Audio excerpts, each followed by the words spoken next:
And welcome to this week's episode of Homescreen. Today we're going stateside, and I'm delighted to be joined by two of the guys from the American corporate card company Ramp. Ramp, a really new, exciting fintech, probably not even a year old, that have just that are looking to really change the way that finance teams kind of operate with their kind of employees and other sort of corporate kind of financial stuff like that. Today I'm going to be speaking to Jeff Charles, who is the head of product there, and to 𝗥𝗺𝗺𝗃, who is product designer. I think you'll agree they're both super smart guys who have really taken a design first kind of approach towards the problem and have built a really cool product as a result of that. So in this journey, we're going to take a look at their new kind of Slack integration. Ramp users can now kind of access a lot of the kind of tools within Slack now, and they can integrate that. So we're going to start off by looking at how Ramp integrates into Slack. Then we're going to take a look at some of the card issuance side of things, so how someone can request a card and how things can be approved and so on.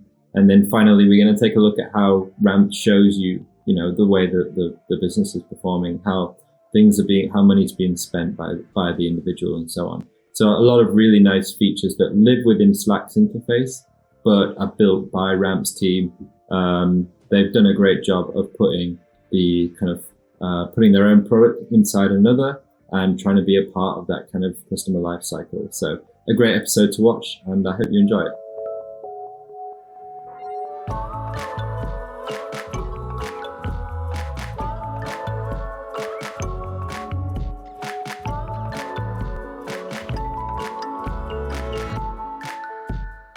Cool. So just to start off with, would you mind telling us how you both got involved with Ramp, what you've done before, and what specifically you do there? So I guess 𝗥𝗺𝗺𝗃, we'll start with you.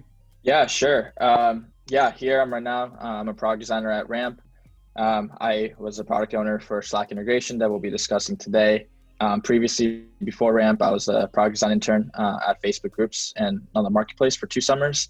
And then I actually luckily found out about Ramp when they publicly launched back in February in 2020 through a friend who I had interned with back at Facebook and had heard great things, through the LinkedIn and Twitter posts. I, wanted to definitely learn more. I got connected with Diego, our creative director here. And luckily I got to join the team, and it's been really exciting. Here at Ramp, I've been working on, aside from Slack integration, been working on the accounting product and making it as fast as possible so that the accountants and finance teams can close their books faster. Also been working on the payments team and, working on the financing application and creating the best user experience possible when, prospective customers are applying to get on Ramp, and then also when they're getting onboarded and setting up payment processes for Ramp. You've been busy, Jeff? Yeah. Hey there, I'm Jeff. I'm the head of product here at Ramp. I joined in January. Ramp's only a year old, so I guess that's half of our life. Previously, been working in product management and fintech for the last 7 years. Did B2B in pricing analytics company called 𝗨𝗏, and B2C in a lending company called 𝗦𝗹𝗰𝗿𝗲𝗏, and a credit card spinoff company called Mission Lane. So I've been dabbling with various different products in fintech and super excited about what we're building here at Ramp. Yeah, for sure. And just to go on from that, then, would you mind explaining the idea behind Ramp, what it is, and what kind of core problem you're trying to solve for your users? Yeah, absolutely. So the way that we think about Ramp today is it's essentially a corporate card and spend management platform for modern finance teams. The pain point that we're going after is that from the corporate card side, a lot of the companies are incentivizing companies to spend more and don't have their financial health and financial fitness in mind. So the founders saw an opportunity based on their experience in the consumer side of things with a company called 𝗵𝗿, where they're trying to help consumers save money. Mm-hmm. They found that opportunity to apply that to the business side, starting with a corporate card. So we're the only corporate card that is strengthening your finances and essentially are trying to help you save time and save money. The way we help people save time is essentially trying to streamline, automate, and make the process much more smart of everything that has to do with managing your company finances. And the way we save people money is that embedded with the card, we essentially do a lot of work around pricing, negotiations, identifying things that are out of line for you to maintain control and visibility into your top line spend. Sure. So obviously you see the differentiation there of being about that sort of financial fitness and health as part of a larger kind of corporate card offering. Do you then have a particular notion of what competition looks like for you then? Presumably then there aren't many companies doing similar things to you in that regard. How do you view competition in that way, and what do you think about from that perspective?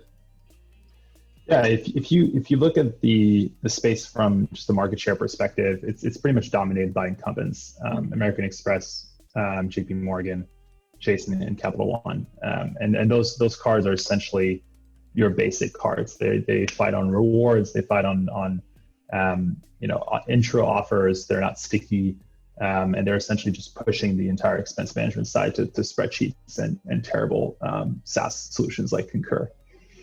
So we're going after their lunch. In the last 5 years, there's been a proliferation of innovation in this space, which I think is very exciting. I think competition is what drives innovation, and we absolutely welcome it. So on the disruptor side of things, we've seen obviously everyone knows Brex, they're focused on startups. We're more focused on mid-market companies, but there's a lot of other solutions that are coming out there. People focus on AP like Airbase and Routable. People focusing on just pure like debit cards and prepaid cards like TeamPay. Stripe coming out with a few things as well. So it's going to be a really interesting time, really interesting space, and ultimately, the market share of all of these disruptors combined is less than a fraction of a % of the total market. So there isn't going to be one winner there. Sure.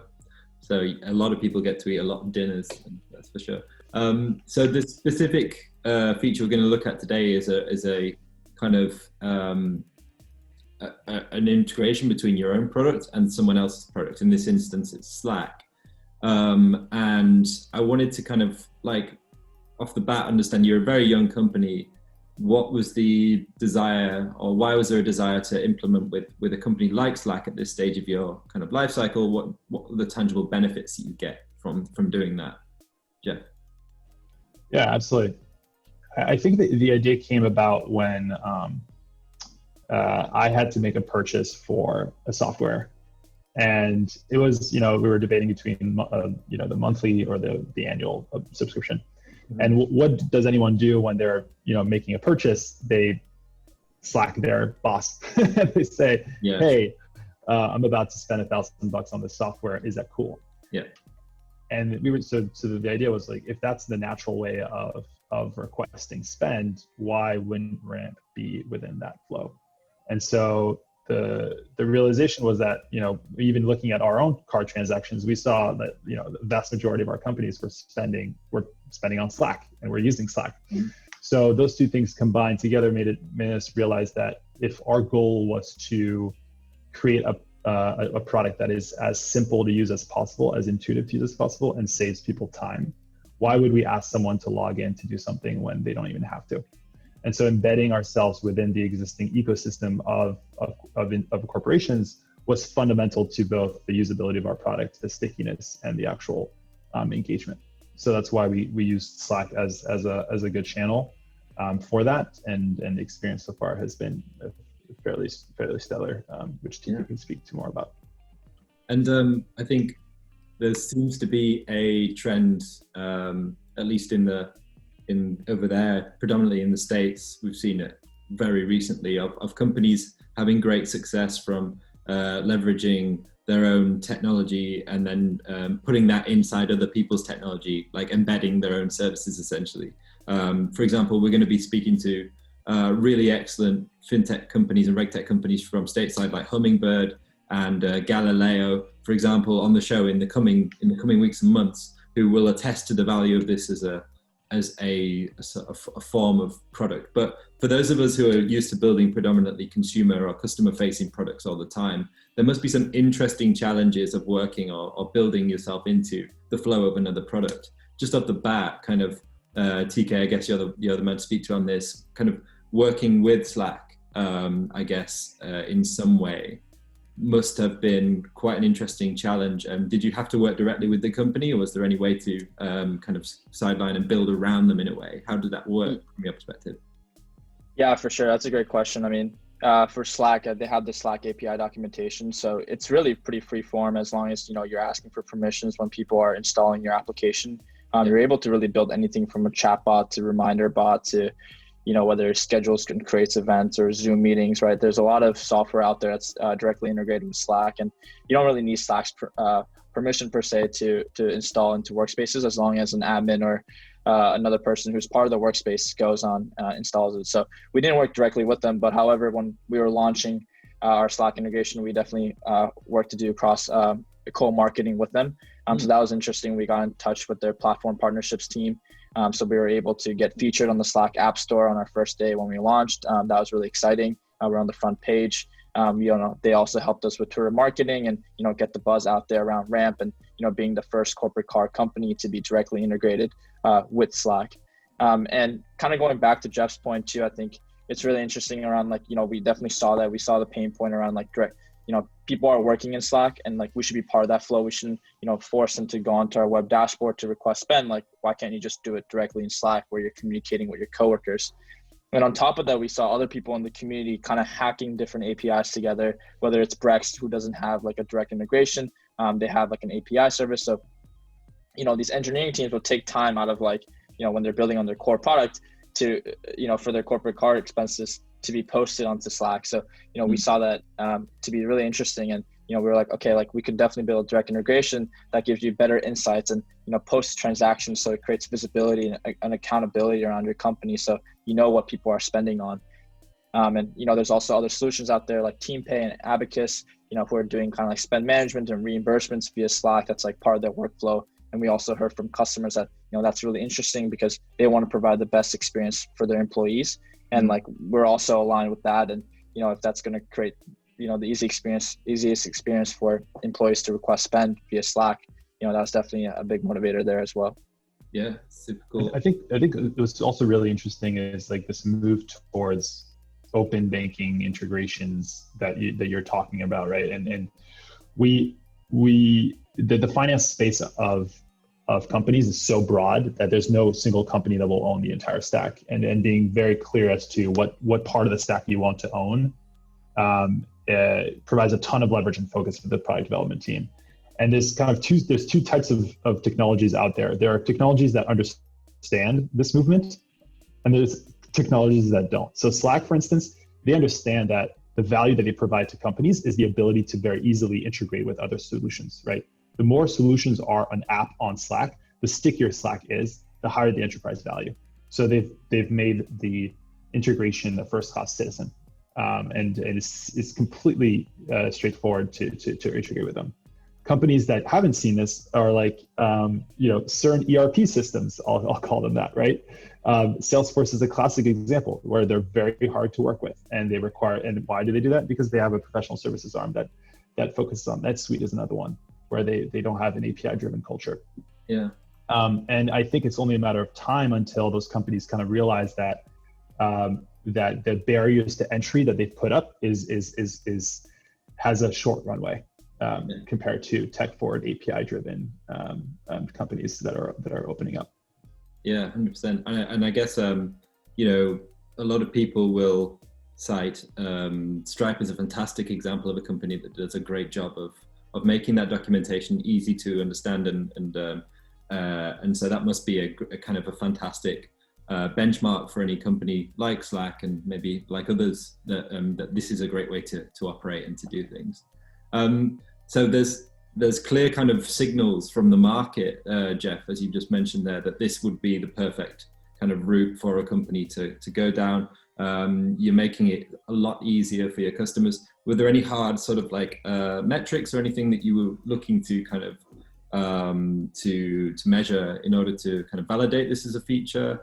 What will success look like essentially for a Ramp sort of Slack product? Yeah. So if we go back to the success being that people want this and that it's providing value, On the want side, it's basically like take up, right? Do we have a high percentage of companies that are using this? Right now, we're almost half of our companies are somewhat engaged with Slack, and we've only launched a few weeks ago. From a value perspective, in terms of time, it's essentially saying how much of these requests are happening directly within Slack versus on the dashboard. So we're getting high leverage from that. And then how long does it take for requests to be fielded, right? Because essentially, if I can't buy my software, I'm blocked and I'm not adding value to the company. So we're trying to transition finance teams away from being blockers to being enablers. And part of that is having very fast workflows and response times. So that's another one that we're seeing around pending requests. Got you. So I guess without further ado, the best thing for us to do would be to look at that setup flow. So the way that works from Ramp's platform directly into Slack. So yeah, we're in Ramp here, and then there's a nice little sort of cog there where we can roll through and integrate the product with Slack. We've got a specific channel there. A lot of people watching this will be very familiar with how Slack's put together, so that would be familiar. And then these, I guess, customizable kind of toggle switches to kind of showcase different bits of functionality in Slack. A few nice bits there around enabling. And I guess that's what we've got for the first one. Cool. So that's the first flow, which involves the connection. So I guess we've kind of answered this first question previously, but Slack, it's within their interest to allow you to very easily implement and build these sort of connections, but just very kind of, just to go back over that point again, Jeff, is there anything that was quite interesting about connecting with Slack? Any of these kind of like, the way that you're able to create these sort of side nav items and all this customization? How does that kind of, how does that work? Yeah, TK, feel free to jump in as well. I mean, I think from our perspective is fairly trivial. I mean, granted, we have a very strong engineering team, but even them that didn't have any experience connecting with Slack, we were able to figure it out. So, the APIs enable you to, within a single auth layer, access any public channels, access everyone that has access to Slack, easily pull the identity to match the identity on Ramp, and very quickly post things in formats that are rendered fairly easily within Slack. So overall, a first-class experience. I think their approval process is also fairly quick, based on the information that they need to provide to make sure that you're following the right policies and procedures. And they also don't add a ton of risks with regards to how much data we're able to access and how much we're able to do, which I think is a very strong design principle. TK, any additional thoughts to share there? Yeah, I mean, I think it's pretty simple to integrate with their API, make sure that our app is functional within someone or a customer's workspace. And I can kind of go deeper into kind of like the notifications. We definitely wanted to make sure that we're providing value to our customers. And, some of our, we definitely did a beta rollout of Slack integration with, 10 to 15 customers that, were really interested in this integration. And we talked to them, and sometimes when we're rolling that out, they were like, oh, is it possible to kind of like toggle off different notifications? Because, we also understand that, people are working directly in Slack and people are getting notifications from their coworkers to their teams and projects. So like, we don't want to cloud your Slack workspace. We're here to deliver you valuable notifications, things that you might want to act upon, or things that you want to discuss with your finance teams and follow up with other coworkers around like, hey, like, why did you spend on this? Or you will get like a spend increase, like, oh, your AWS bill went up 43%. Like, oh, hey, like, I, tag like the head of engineering, like, hey, can we look into why this AWS bill went up? And it's really around like kind of creating discussions around this channel. But, integrating with Slack, I think was the trivial part. It's around like, okay, now that we have access, how do we provide the best experience? And I think from the feedback that we received so far, I think, our team has done a solid job of understanding our customer pain points and the values that we can deliver via the Slack platform. And it's really around like the customization and building the best app possible that provides value to our customers. Yeah. And with that in mind, there's sort of considerations to be made from a design language perspective. So TK, you'll be designing interfaces for Ramp, which have their own set kind of ramp design language and a way of doing things. And then you're essentially having to kind of work into someone else's design language or, apparent lack thereof with Slack, where, it's a different approach altogether. How was that? What was the experience like of designing those two things? Yeah, for sure. No, that's really interesting. I think, obviously on a web application, you're able to kind of like create any type of like user interfaces and, design systems versus like Slack, where, there's solid kind of like, okay, here's like a text input, like you have to use a / command, or you can like type free form and you can create kind of like a chatbot experience. Yeah. Also we could think about like modals and like creating forms. So I think the Slack's limitation and constraints actually made it easier for us in terms of like which direction that we wanted to head in for our first version of the Slack integration. So I don't think there were too many big challenges there. I think the biggest challenge for us was around like the edge cases that happen within Slack, because Slack workspace, ideally, a lot of the people on Slack will be on Ramp when their companies on Ramp, but however, there's sometimes contractors or sometimes other people who may have access to these channels that shouldn't be actually spending on behalf of the company, or people who are not invited to their Ramp company. So in that case, like we have to take care of this edge cases. Like, okay, what happens if someone who doesn't have access to Ramp like clicks on a button? We still want to provide the best experience for them so they're not lost. We also want to give troubleshoot options. For example, like if an email is different from your Slack user to a Ramp user, we also want to give you an out so that you can add your Slack email address via your Ramp account on your dashboard so that we can seamlessly integrate and verify that you are that person. So I think it's really just kind of going through the different flows and making sure that it's the experience is whole, and we've covered all our edge cases so that we deliver the best experience for our customers. Yeah, for sure. And you mentioned kind of very briefly before, I think, Jeff, that there was the ability to set controls for connecting with Slack and your own personal relationship with Slack in a way. Where did I guess TK, you'll be a good person to chat on this, would be kind of the configuration of those controls. How do you decide what's necessary for your user? Is one size fits all the way that it goes in that regard? How did that work for you? Yeah, we're definitely conscious of the workspaces and the admin's privacy around the workspace. So we definitely don't ask for all the permissions that are possible on Slack. Like you could definitely ask for them, but we're definitely very, very intentional around the permissions that we ask for your Slack workspace. So the ability to post to channels, the ability to pull your user information so that we can verify your email address, the ability to create modals so that when you do /ramp new, you get a form and then you can send a request. So that's really the amount of permissions that we gain access to. We don't get to do anything else. We also don't have access to your private channels. So most times actually when finance teams want to connect a private channel, they have to invite our bot first. We can't read any data from private channels. So we definitely are conscious about the privacy and make sure that even though like Slack allows you to do everything, we put our own constraints in place so that we don't access things that we don't need to. Sounds perfect. I think the other thing to highlight is that on B2B, you're often faced, especially when you're dealing with like mid-market finance teams, you're often faced with an array of different opinions and needs. Whereas on the B2C side, you can be very, very opinionated and probably get 80-20. Take 𝗏𝗺𝗃, for example. Like they've succeeded to democratize like trading. And granted, I'm sure a million different people had a million different workflows and tools and widgets and data that they need, but they were able to get, okay, this is the way that we're going to do it. And it's going to work for almost everyone. And if you don't like it, the other option is much worse. But in the B2B space, what you realize is that people have very, very strong opinions, especially when they deal with finances. So to give an example on the Slack integration side, public versus private channel.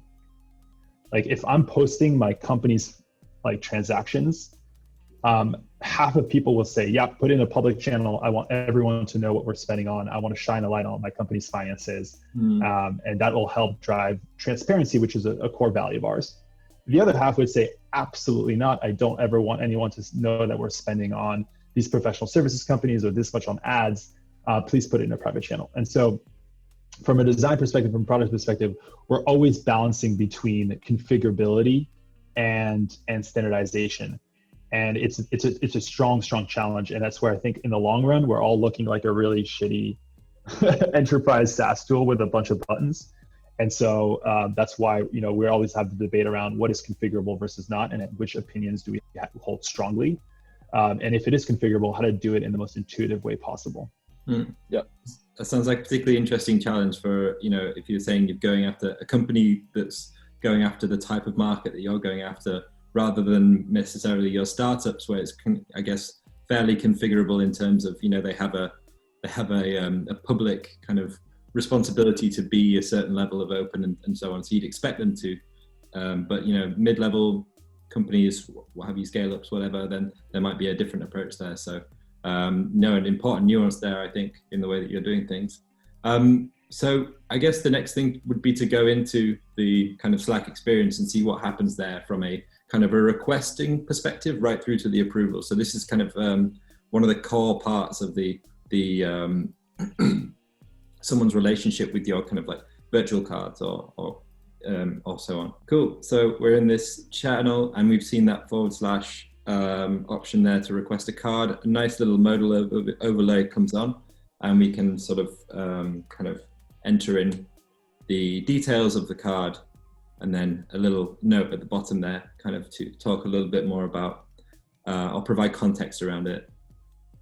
Then Ramp pops up a little notification, and then the request can be edited.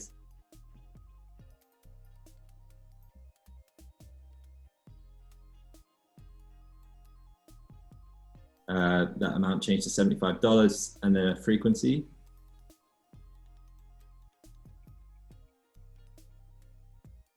So the card's been approved, and then we can see the limits. I guess that's the strike through is the amendment, correct? And then into Ramp, we can see more detail about that. There's a kind of a blurred out sort of card number area and the ability to lock it and so on. Really simple, clean controls. But so based on what we've just seen from the card management side of things specifically, rather than the kind of the businessy kind of analytics side of stuff, I wondered if you could talk a little bit about kind of the card issuance side of things. So you've got like a modal overlay coming in here, all these different elements. What was the kind of design thinking that went on around kind of these features? TK, did you have anything interesting? Yeah, for sure. I mean, going back to our value of the Slack integration, we want to, help save time. I think, some other companies and competitors, potentially do a conversation with the Slack bot. So you'll be like, I want a new card. And then the bot will respond like, what do you need it for? And then you'll say this merchant, and then they'll ask how much, and you'll say this much. And, it's honestly, it takes a lot of time when you do kind of back and forth. And sometimes, the natural language processing isn't correct. So you have to do it again. So we wanted to kind of go over that hump in the V1 and, create the simplest and cleanest experience, which we thought was a / command. So you do /ramp new, it's really short, you type it up, and then you kind of have this fixed modal, and you have like fixed inputs. So here's a card name, here's the virtual card or a physical card. This is how much I want, and this is how much I need per month or per daily or yearly, or maybe it's just like one-time thing. And then you kind of put in your details, and then the request is routed directly to your card manager or the finance team admins. So that was kind of the design consideration made there. We wanted to go away from like a conversational, design experience to more of like a strict input that's very similar and parallel to the ones that we offer on our dashboard that we can bring into Slack. So that was kind of the intention around kind of creating a modal to create that fast and speedy experience. For sure. And obviously awesome that you're able to kind of issue these kind of cards and stuff within Slack and then connect that back up to Ramp in a really sweet way. How does that kind of card issuance work? Do you rely upon external people to provide those services? Is that a core part of your own offering? How is that looking for you guys? Yeah, so part of, back to like what part of the stack do we want to own? The stack around like card issuance is not something we're particularly interested in doing yet. Yeah. I think at scale it might look different, but for now we're using a strong partner of ours, 𝗥𝗺𝗽, that is doing a lot of the issuing. So again, they're also like very API first. And what we've done from a technology standpoint is make sure that we are abstracting a lot of that as our own internal APIs, so that if at some point in the future we decide to swap or build ourselves certain pieces, we can. So from a technology perspective, we still own the entire card limit management and the authorization and the user management side of things. and leverage 𝗥𝗺𝗃 for the actual payment processing side of things with Visa. Yeah, it's really interesting that you should say that about that. It's something which you've heard a lot about. Is companies kind of like 𝗥𝗺𝗃 and with, as I mentioned before, Galileo have like an instant product which is particularly geared towards this sort of like size. There is the idea that you use these or you leverage these different technologies early on in your product life cycle, and then later on you bring all those things in-house and start to kind of sort of build out the stack of your own stack a little bit more with the scale that comes with that. Is that kind of the way that I guess you were thinking about it in that way? And it must be awesome that there are all these amazing companies coming out with all these fantastic sort of solutions. The way I think about it is don't make decisions now that you'll regret, but don't try to make all the decisions now. So for instance, for payment processing, we're a 1-year-old startup. Like if we start going down the path of owning card processing, there's no way that we'll even be building Slack.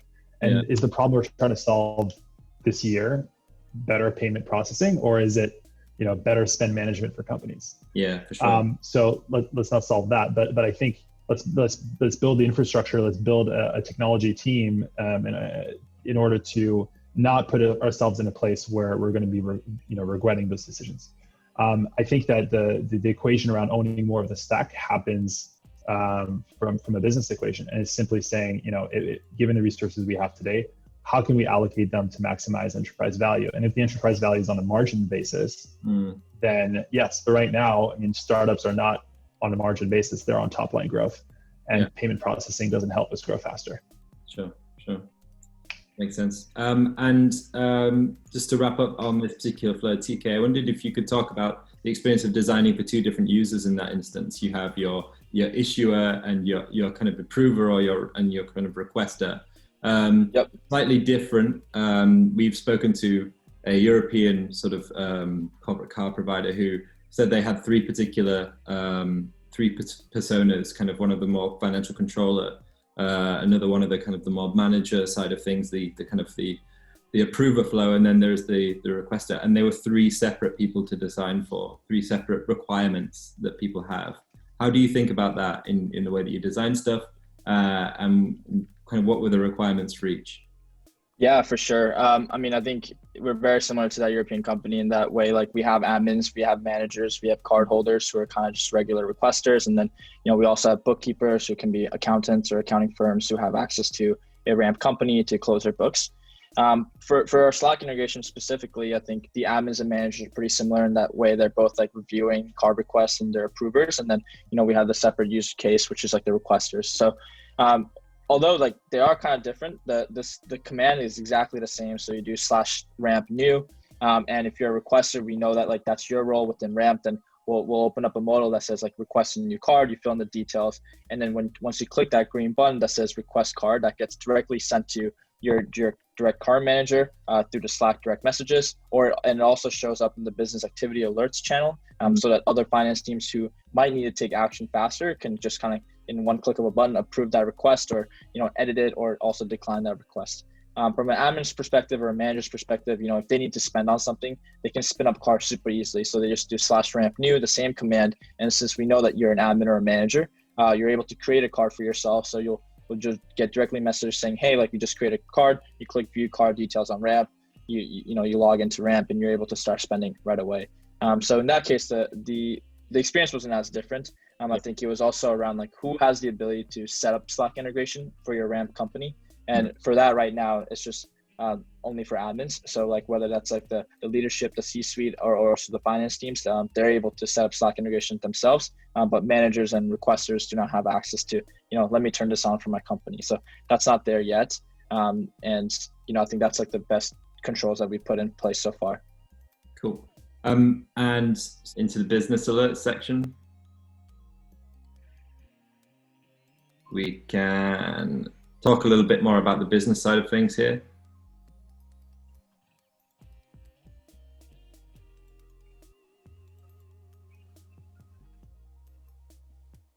And then we can see at the bottom of the flow, there's the sort of declined or accepted, the state of a different transaction or card.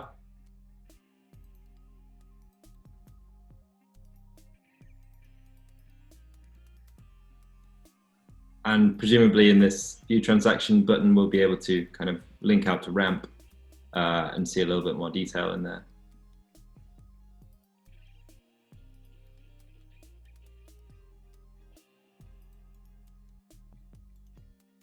And then a request to kind of add a receipt to something happens here.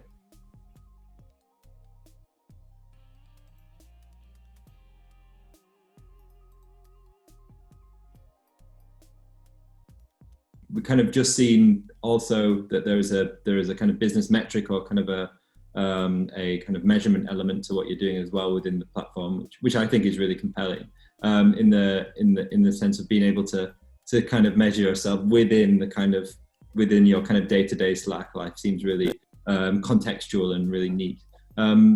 What was the kind of the main aim or kind of the main sort of reason for trying to build these business metrics into the product, into Slack more particularly? And presumably it's more sort of higher level and you go for more detail into your Ramp. So it's a nice feedback into the Ramp product, I guess. Yeah, absolutely. I mean, at a high level, what Ramp is trying to solve for is real-time visibility into your company's spend.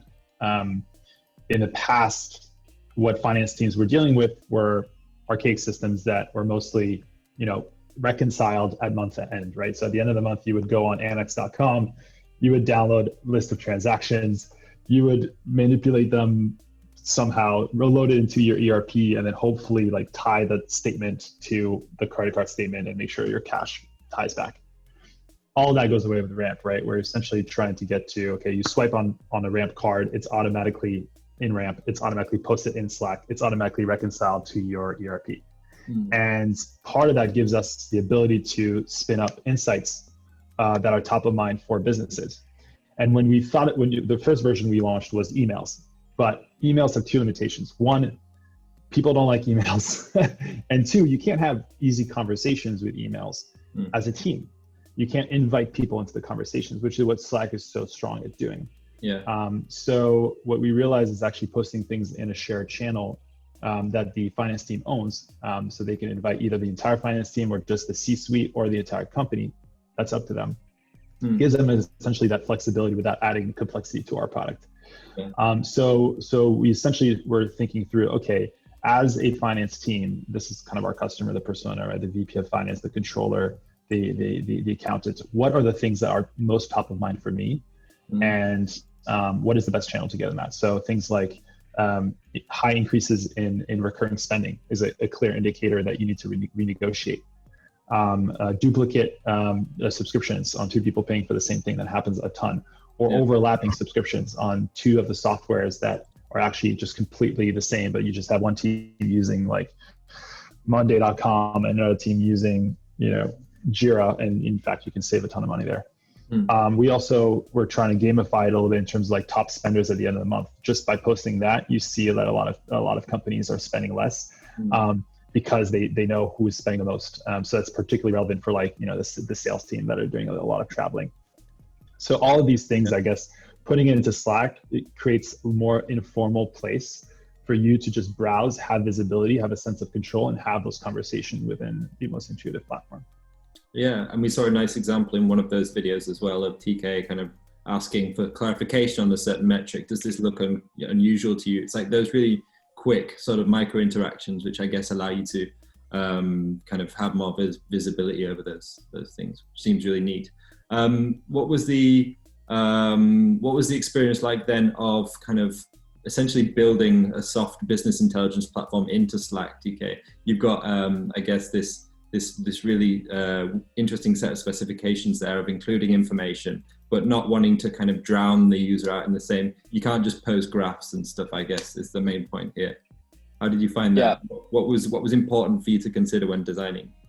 Yeah, for sure. I think the most important part was like we're giving actionable insights. It's like when you get something, it's something that you can take action on. So that was really important for us. So all of our messages actually come with a button. So whether it's like, hey, like, we automatically reminded your team around missing receipts and missing memos. So you're able to be like, okay, actually, I want to follow up to see like, what are the missing receipts and missing memos? So you can view them instantaneously within the Ramp dashboard. Whether it's savings insights, you can check it out and see in more detail, like how, what's your spend history on this merchant, how much are you guys paying? So you're able to see that really quickly. So that was definitely design principle number one. The second one was around, what information do we need to surface upfront so that it's valuable? So it's not like a super long essay that you're getting sent via Slack, but just like a condensed version. So for a transaction, we give you the merchant, who was the card holder. We don't really care about the card number details. We just care about the card holder. We care about how much the amount was. And you're able to view transactions. So if it's requiring a receipt or a memo, if you want to start doing the accounting, like those informations are not really valuable within Slack, but you can do them, instantly when you click view transactions. So we've seen a lot of admins actually click view transaction buttons. So we're keeping track of the CTA clicks around that, so we can measure the click-through rates. So we've seen a lot around the transactions. We've seen around like the savings insights. The monthly spend report, I think, is something really interesting that we rolled out a couple months ago around, as Jeff mentioned, like a summary of like your top spenders, your top merchants, so you can reevaluate, who is spending on what, and, what are we spending our money on? Is it a lot on advertising? Is it on electronics or SaaS? And so you're able to, or cloud computing. So you're able to analyze those really quickly. And you get them within Slack for exactly as Jeff mentioned, like around the conversation and kind of collaborative efforts that Slack provides. Yeah. And obviously you've got to surface certain metrics there, which some seem to kind of make sense, obviously in the context of your spend. So, who the top spenders are and so on. Are there any important is there any way to tie those to kind of interesting business metrics from your perspective? Jeff, how do you decide what is an important metric for a scale up, or, your type of customers to have in front of you? Presumably, they all have different requirements in that regard. So it must be an interesting challenge in that regard. Yeah, absolutely. I mean, the Ramp, you would essentially have finance saying no to everything, and I'm only going to approve the specific things, and I'm only going to approve them if you spend it on your card, you file an expense report, and now you're on the hook to be reimbursed, and therefore I have the power to decline you, right? Yeah. So the goal for us was to kind of put that on its head and say, okay, like I'm going to give you a card, you're going to be able to spend, but I'm still going to retain a ton of control by having these real-time alerts, by having this real-time visibility, and by having the ability to change your limit and cancel your card or even ask you to pay me back. So it was really important to create visibility, because without visibility and real-time alerts, the finance team feels like they're losing a ton of control and will revert back to the old way where I have, as an employee, have to front money for the company, which is not very fair to me at all. Yeah. So that was kind of our goal, right? The minimum viable number of alerts to be able to give them that sense of control and visibility. And we started just, asking customers, what are the metrics that you care most about, and implementing those. And then we also have the ability to unsubscribe by business. So we're also looking at the percentage of companies that unsubscribe to certain alerts, which means that they're not helpful. And to TK's point, that the percentage of companies that are actually acting on those alerts or clicking those insights. Okay. And so based on that triangulation, we're trying to basically mirror out, the ones that we want to double down on, that are valuable, and the ones that are not. Yeah. So that's essentially what we're dealing with. And we're also dogfooding our own product, right? I think that's really, really fundamental from a design product perspective. Like, we have our own finance team, and they are giving us feedback constantly on the things that we should be doing as well. Yeah. So very important to get dogfooded. So just to wrap up then, obviously this is very early days for you, so you're probably not even thinking 6 months in the distance from, but we ask this at the end of every interview, and people are often really excited about what the next sort of block of work holds for them, what the next project is, and that sort of thing. So I wondered if you had anything in mind for the immediate future as to what you're doing next. Jeff, what are you excited about? Yeah, absolutely. So, going back to kind of our vision for Ramp, our vision for Ramp is to help companies grow without fear. That's kind of our motto. Mm-hmm. And we started with a corporate card, since that is something that's ripe for disruption. It's also like high revenue as well. And ultimately very, very sticky from just a data perspective. But what we're really excited about is to continue down the path of helping finance teams get to a modern stack. And that includes not just one channel, meaning like, Slack or ramp.com. And it includes also not just one type of payment. So right now, we have credit card payments. We're also envisioning owning more of the expense management stack, including reimbursements, and potentially also partnering or building even more of that with ACH invoices, checks, etc. So ultimately, can we double down on the incredible user experience that we've been able to build with just the card, virtual card and physical card platform, and expand that to other use cases of money within an organization, all the while encompassed by the same expense policy, by the same design principles, by the same roles and permissions and configurations that are on Ramp. And what we're seeing so far from the market is consolidation is key for finance teams. The less tools they're using, the better. The less onboarding, less training, the less risks also from a policy perspective. And number two is that they love what they're currently experiencing on Ramp and want to have that same experience across all their other money movement and cash reconciliation workflows. So the future is bright. It's just a matter of when, not if, and building it in a way that doesn't add tremendous amount of complexity, which might hurt our user experience. So that's why we're very designed first and have people like TK on the team to really focus on the user experience as a first-class citizen. Yeah, for sure. And obviously super exciting for a young designer like yourself, TK. How do you feel about the next step of work you're going to be doing? Yeah, for sure. To definitely echo what Jeff said, I think we have a very exciting quarter, this quarter and next. I think we have very exciting features rolling out to, create the best spend management and the obvious spend management platform that, that mid-market companies will choose.